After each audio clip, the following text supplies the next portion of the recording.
बिस्मिल्लाहिर्रहमानिर्रहीम। अस्सलाम वालेकुम नाज़रीन, आप देख रहे हैं प्रोग्राम अंदर की बात फयाज राजा के साथ और आप देखते हैं मुझे मेरे यूट्यूब चैनल और फेसबुक पेज के ऊपर।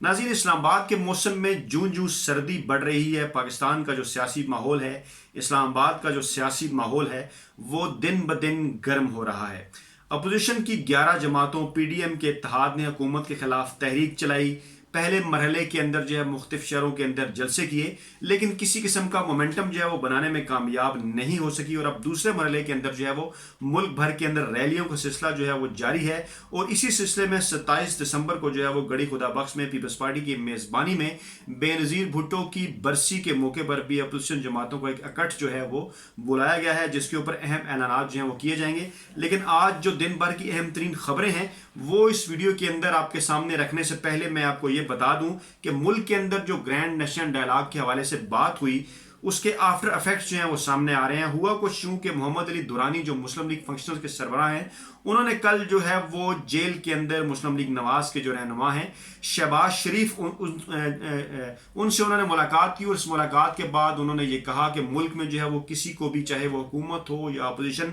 दीवार से जो लगाने का सिलसिला है वो बंद होना चाहिए। और एक ट्रैक 2 डायलॉग के वो हमायती हैं और उन्होंने शहबाज शरीफ को पैगाम पहुंचाया है पीर पगाड़ा का, जिसके जवाब में शहबाज शरीफ ने यह कहा है कि वो किरदार अदा करने को तैयार हैं, लेकिन ये किरदार वो जेल के अंदर जो है वो अदा नहीं कर सकते। इस हवाले से कुछ अंदरूनी कहानी भी जो है वो मुलाकात की सामने आई है और वो कहानी ये है जो हमारे ज़राए ने हमें बताया है, जो लोगों से हमारी बात हुई है। वो ये कहते हैं कि शहबाज शरीफ को पैगाम ये पहुंचाया गया पीर पगाड़ा की जानिब से कि इस्तीफों और लॉन्ग मार्च का जो ऑप्शन है, जो धरने का ऑप्शन है, इसके ऊपर गौर किया जाए, इसको ख़त्म किया जाए और हुकूमत के साथ जो मुज़ाकरात का जो सिलसिला है वो शुरू किया जाए और हुकूमत को मनाने के हवाले से भी यकीन दहानी कराई गई। जिसके जवाब में शहबाज शरीफ ने यह भी कहा कि इससे पहले भी इस हवाले से बातें हुई हैं लेकिन मामलात आगे नहीं बढ़ सके। वो इस हवाले से किरदार अदा करने को तैयार हैं, ताहम उन्हें वक्त दिया जाए कि वो अपोजिशन की जमातों के साथ रब्ता कर सकें। और इसके साथ साथ उनका यह भी कहना था कि जेल में रहते हुए वो क्यों कर ये किरदार अदा कर सकते हैं।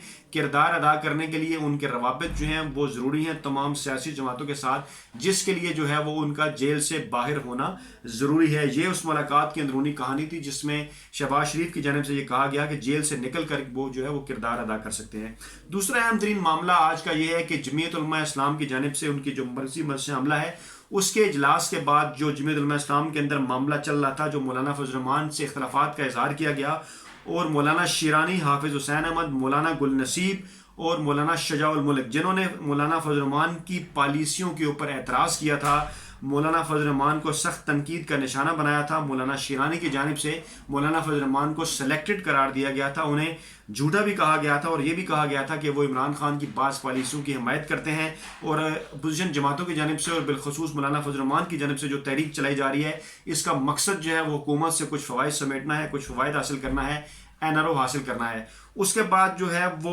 मौलाना फजल रहमान की जो जमात है जमीयत उलमा इस्लाम, उसकी मरकजी मजलिस अमला का इजलास हुआ और इस इजलास के बाद जो है वो ये चारों जो अरकान हैं, मौलाना शिरानी, हाफिज हुसैन अहमद, मौलाना गुल नसीब और मौलाना शजाउल मुल्क, इनको जो है वो पार्टी से निकाल दिया गया। नाज़रीन, इंतहाई दिलचस्प सूरत हाल है और वो ये है कि एक सवाल बनता है, हैरान कुन सवाल, तशवीशनाक सवाल भी, कि पाकिस्तान के अंदर जो है वो जमहूरियत की दावा करने वाली सियासी जमातें और ख़ास तौर पे मौलाना फजल रहमान जो गुज़श्ता कुछ अरसे से मुसलसल जो है वो पाकिस्तान में आइन और जमहूरियत के हवाले से आइन और जमहूरियत की बहाली का दावा करते हैं। हालांकि मुल्क के अंदर इस वक्त एक आइनी और जमहूरी हुकूमत कायम है जिसके खिलाफ वो लट लेकर उसके पीछे पड़ गए और उसको गिराना चाहते हैं। जमहूरियत और आइन की वो बात करते हैं, लेकिन उनकी अपनी सियासी जमात के अंदर अगर उनकी किसी बात से इख्तलाफ किया जाए, अगर इख्तलाफ राय सामने आए तो यकमुश्त बिल्कुल इस किस्म की कार्रवाई की जाती है कि जैसे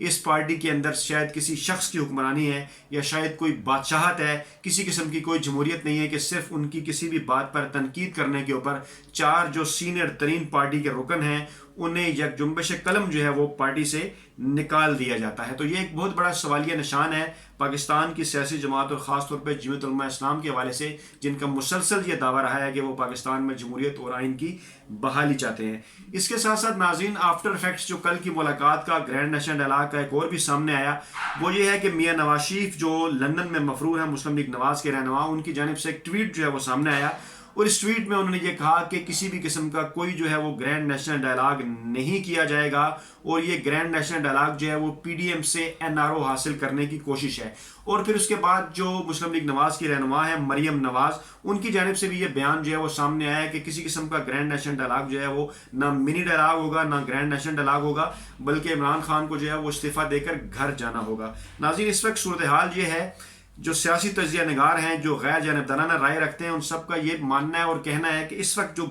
جنگ ہے وہ اعصاب کی جنگ ہے، اور یہ اعصاب کی جنگ جو ہے اس وقت تک چلتی رہے گی جب تک ملک کے اندر جو ہے وہ سینٹ کے الیکشن نہیں ہو پاتے. جس حوالے سے اپوزیشن نے پہلے یہ اعلان کیا تھا کہ وہ سینٹ کے الیکشن سے پہلے اپنے استعفے جو ہے وہ دیں گے، تاہم بعد میں ان کی جانب سے یو ٹرن جو ہے وہ سامنے آنا شروع ہوئے اور پاکستان پیپلز پارٹی اس وقت کسی طور پہ اس موڈ میں نظر نہیں آتی. اور مسلم لیگ نواز کا بھی ایک دھڑا جو کہ شہباز شریف کی قیادت میں ہے، وہ بھی یہ چاہتے ہیں کہ معاملات کو افہام و تفہیم کے ساتھ آگے بڑھایا جائے اور اتنا انتہائی اقدام جو ہے وہ نہ اٹھایا جائے. کل پاکستان پیپلز پارٹی کے بعض اہم رہنماؤں کی جانب سے بھی یہ اعلانات سامنے آئے تھے کہ استعفے جو ہیں وہ مسائل کا حل نہیں ہے. تو اس طرح سے وہ U turn P D M نے لے لیا. استعفوں کا جو انہوں نے اعلان کیا اس کی نہ صرف تاریخ بڑھا دی گئی، بلکہ اب جو لانگ مارچ اور دھرنے کے حوالے سے جو باتیں کی جا رہی تھی، پہلے یہ کہا گیا کہ دسمبر میں جو ہے وہ دھرنا اور لانگ مارچ ہوگا، پھر جنوری کی تاریخ آئی، پھر یہ بتایا گیا کہ 1 فروری کو فیصلہ ہوگا. اور اب گزشتہ چند دنوں سے جو ماحول نظر آ رہا ہے، پیپلز پارٹی اور جمعیت علماء اسلام کے علاوہ مسلم لیگ نواز کے رہنماؤں کی جانب سے بھی بعض ٹی وی پروگرامز کے اندر یہ کہا جانا جو ہے وہ شروع ہو چکا ہے. رانا ثناء اللہ نے ایک پروگرام کے اندر یہ بیٹھ کر کہا کہ موسم جو ہے وہ سرد ہے، دھرنے کے لیے مناسب نہیں ہے، اور ایک رائے یہ ہے کہ یہ معاملہ جو ہے وہ 23 مارچ تک لے جایا جائے. اور پھر اس کے بعد انہوں نے 23 مارچ سے اکتوبر 2021 کا بھی ذکر جو ہے وہ کیا. تو اعصاب کی جنگ اس لیے ہے کہ صرف سینٹ کے الیکشن کا معاملہ ہے. حکومت کو بھی یہ اعصاب کی جنگ صرف اسی صورت میں حکومت جیت سکتی ہے جب وہ اپنے جو کارڈز ہیں وہ بہتر طریقے سے کھیلے. اپوزیشن جماعتیں کسی بھی قسم کا جو مومنٹم ہے وہ بنانے کے اندر ملک میں کامیاب نہیں ہو سکیں، جبکہ عمران خان کی جو پالیسی رہی ہے پاکستان کی، وہ ڈیفنس کی بجائے اٹیک کی رہی ہے. تاہم ان کی پارٹی کے اندر جو کچھ لوگ ہیں جیسے فواد چودھری، وہ ڈائلاگ کی بات تو کرتے ہیں لیکن اس معاملے کے اوپر تو وہ قطعاً کسی قسم کی کوئی بھی بات کرنے کے لیے تیار جو ہے وہ نہیں ہے کہ عمران خان کے ریزائن کے حوالے سے کوئی بات کر لی جائے. دوسری جانب سے بعض ذرائع کی جانب سے یہ دعویٰ بھی سامنے آیا ہے کہ اپوزیشن اب واپسی کا راستہ ڈھونڈ رہی ہے، اس لیے اس قسم کا دباؤ جو ہے وہ مذاکرات کے حوالے سے بڑھایا جا رہا ہے، کیونکہ کسی نہ کسی سٹیج کے اوپر جو ہے وہ اپوزیشن کی جماعتوں کو مینج کر لیا گیا ہے. پاکستان پیپلز پارٹی کسی طور پہ سندھ کا اقتدار جو ہے وہ نہیں چھوڑنا چاہتی، نہ وہ چھوڑنے کی پوزیشن میں ہے، کیونکہ اقتدار کے جو ہیں وہ اپنے ڈائنامکس ہوتے ہیں اور اقتدار میں رہتے ہوئے وہ زیادہ بہتر طریقے سے جو ہے وہ بارگین کر سکتے ہیں حکومت کے ساتھ. تو اس لیے ذرائع نے یہ دعویٰ کیا ہے کہ مینج کر لیا گیا ہے، خاص طور پہ استعفوں کے معاملے پہ اور خاص طور پہ دھرنا دینے کے معاملے کو، کہ نہ اب استعفے جو ہیں وہ اپوزیشن کی جانب سے سامنے آئیں گے، نہ ہی کسی قسم کا جو دھرنا ہے وہ اسلام آباد میں دیا جائے گا، بلکہ ایک لانگ مارچ ہوگا نمائشی قسم کا. اور اس لانگ مارچ کے بعد جو ہے کچھ ایسے مطالبات اپوزیشن کے مانے جائیں گے گرینڈ نیشنل ڈائلاگ کی صورت میں، جیسے ملک کے اندر الیکٹورل ریفارمز کا معاملہ ہو یا اس قسم کے جو دیگر معاملات ہیں انتخابی اصلاحات کے حوالے سے، اور ایک ملک میں جو ہے وہ نیب قوانین میں جو ہے وہ ترمیم کرنے کے حوالے سے بھی صرف ان پوائنٹس کے اوپر بات ہوگی جس سے وہ اپوزیشن کے جو رہنما ہیں، جو ارکان ہیں، جن کو ان کیسز میں اگر نیب قوانین میں تبدیلی کر دی جائے تو جس سے ان کو فائدہ ہوگا، ان کی بجائے بعض ایسے ترمیمی جو ہے وہ قوانین کے اوپر بات کی جائے جس کے ذریعے جو ہے وہ کچھ مخصوص لوگوں کو فائدہ نہ ہو بلکہ ایک براڈر پرسپیکٹ میں جو ہے وہ بات کی جائے. تو اس لیے یہ تمام تر معاملات جو ہیں وہ آئندہ آنے والے دنوں میں ہم دیکھیں گے کہ اپوزیشن کی جماعتوں کی جانب سے شور بھی کیا جائے گا اور احتجاج کی دھمکی بھی دی جائے گی، لیکن معاملہ جو ہے وہ کسی حد تک مینج ہو چکا ہے ہمارے ذرائع کے مطابق، اور اب استعفوں اور دھرنوں کی بجائے صرف لانگ مارچ کی بات ہوگی. ناظرین، یہ تھی آج کے دن کے حوالے سے تمام تر بڑی اپڈیٹس. نئی ویڈیو کے ساتھ بہت جلد آپ کی خدمت میں حاضر ہوں گا. اپنا بہت خیال رکھیے گا. اللہ حافظ.